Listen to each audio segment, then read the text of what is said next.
magacaygu waa Barkhad Maxamuud Giri waxaan ahay musharax u taagan isla markaasna u tartamaya doorashada xildhibaanada golaha deegaanka degmada Ceergaabo ee sanadka 2021 bisha shanaad.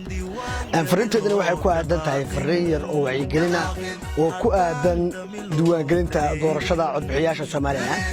waxaan bulshada Soomaaliland ugu baaqayaa gaar ahaan shacabka magaalada Ceergaabo waxaan si aad ugu baaqayaa in ay qaataan kaarka codbixiyaasha doorashooyinka Soomaaliland. doorashadani muwaadin waa doorasho isbarkan isla markaasina isku mar lagu qaadi doono xildhibaanada golaha deegaanka iyo waliba xildhibaanada golaha wakiilada Soomaaliland. muwaadin waxaad xaq u leedahay inaad qaadato kaarkaaga codaynta si lagu doorto adna aad cid u doorto. waxaan kugu boorinayaa inaad qaadato kaarkaaga diiwaangelinta doorashada codbixiyaasha Soomaaliland oo guud ahaanba ka bilaabmaysa dalka Soomaaliland 29 bishan.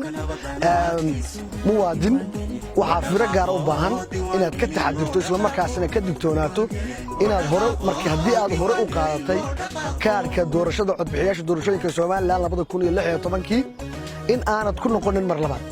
haddii aad ku noqoto mar labaad waxaa kaa gubanaya kaarkaagii hore isla markaasina waxaad halkaas ku haysaa codkaagii dastuuriga ahaa ee ahaa inaad u codayso laguna codeeyo.